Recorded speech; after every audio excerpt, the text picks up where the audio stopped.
నమస్కారం. నేను కుంతి పుత్రుడను, అంగరాజ్యపు రాజును, కర్ణుడను. మాతృప్రేమ, పుత్ర ప్రేమ, పుత్ర ప్రేమ, మాతృప్రేమ. ఎంత ప్రేమ తల్లి ఈ సూతనందినిపై! మరి ఇంత ప్రేమ నాడి ఎడదాచా అమ్మా? అలానాడు అస్త్ర విద్యా పరీక్షా సమయమున ద్రోణాదిగా పెద్దలందరూ కలిసి సూతుడా కులహీనుడా, కులహీనుడా సూతుడా అగ్ని సమ్మత లాంటి మాటలతో నా అభిమానాన్ని బద్దల కొడుతుంటే, కాదు కర్ణుడు సూతుడు కాదు, వాడు నా బిడ్డ, వాడు నా బిడ్డ అని చెప్పలేకపోయినాడు. ఈ తల్లి ప్రేమ ఏ కాష్టంలో కలిసిందండి? ఏమమ్మా, ధర్ముడికి యుధిష్ఠుడిని కన్నావు, పవనుడికి భీముడిని మోసావు, ఇంద్రుడికి అర్జునుడిని కన్నావు. ఇవన్నీ నీకు ఇష్టమయ్యాయి కానీ లోక సాక్షి కర్మ సాక్షి అయిన భాస్కరుడి వరలభ్యుడు కర్ణుడు నా బిడ్డ అని చెప్పలేకపోయావా అమ్మా? కనీసం దిక్కులేని బిడ్డ నాకు దొరికాడని పెద్దలకు చెప్పి నీ సైన్యం ఇచ్చి లాగించుకుంటే ఇవాళ నా బతికిలా నక్కలు చిందిన కలవరం అయ్యుండేది కాదు కదమ్మా. పోనీలే అమ్మా, జరిగిందేదో జరిగిపోయింది. కానీ ఇవాళ నాకు చాలా సంతోషంగా ఉందమ్మా.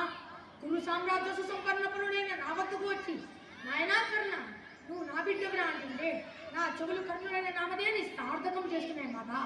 ఇక చాలు మాత, ఇక నా వంశాన్ని కానీ నా ఔన్నత్యాన్ని కానీ ఎవరు గుర్తించక్కర్లేదు.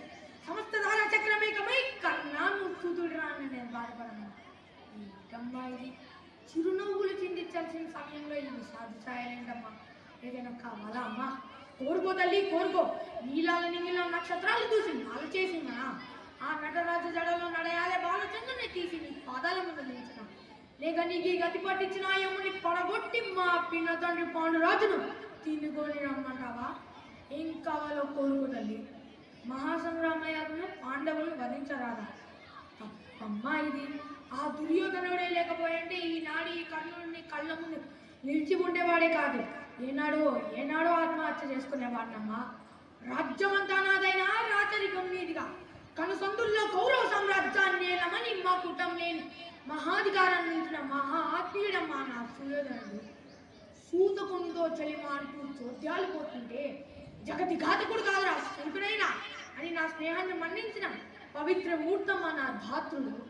పాండవులతో సమరానికి సుయోధని సైన్యం ఎంత అంటే ఇంత అని నన్ను చూపి కర్ణుడే నా జనం, నా బలం, నా ప్రాణం, నేనే కర్ణుడే నేను అని చాటిన మహా ఆత్మీయుడమ్మ నా కౌరవాగ్రజుడు. అటువంటి రారాజును వదిలి పాండవులతో చేయి కలిపి బియ్యాన్ని కయ్యం చేసుకోమంటారు. ఒక్కడి తప్ప ఏదైనా కోరుకోదలేదు. మహాసంగ్రామయాగంలో పాండవుల్ని వధించాలి. ఓహో కృష్ణ, నీవా దీని వెంట? ధర్మము గెలవవలే, ఇదంతా జరగవలే. మాట ఇచ్చాను, మాట నిలుపుకుంటాను. ధర్మరాజు శాస్త్రాలతో తప్ప శస్త్రాలతో పని లేదు, అతని మేము వధించం. భీముడు అడ్డుపడి నిలుస్తాడే తప్ప అస్త్రాల పని అసలే పట్టదు, అతనికి వచ్చిన ప్రమాదం ఏమీ లేదు.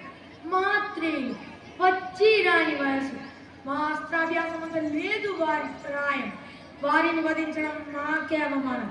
ఇక మిగిలింది అర్జునుడు, హరిపృథ్వీ భంజనుడు. అమ్మ, అర్జునుడు ఎదురైతే నన్ను నేను మర్చిపోతాను, నన్ను ఆ రారాజు ఆవరిస్తాడు. ఇక మిగిలే కర్ణ లేక కౌంటేయుడా అన్నది దైవం నిర్ణయం. అమ్మ, అర్జునుడే కూలితే కర్ణ ధర్మ భీమ మాత్రేయులు ఐదుగురు, లేక కర్ణుడే కూలితే ధర్మ భీమ అర్జున నకులు సహదేవులు ఐదుగురు. ఆరుగురిని కన్న తల్లి నీ కొడుకులు ఐదుగురే పంచ పాండవులే. సెలవు తల్లి, సెలవు. థ్యాంక్స్.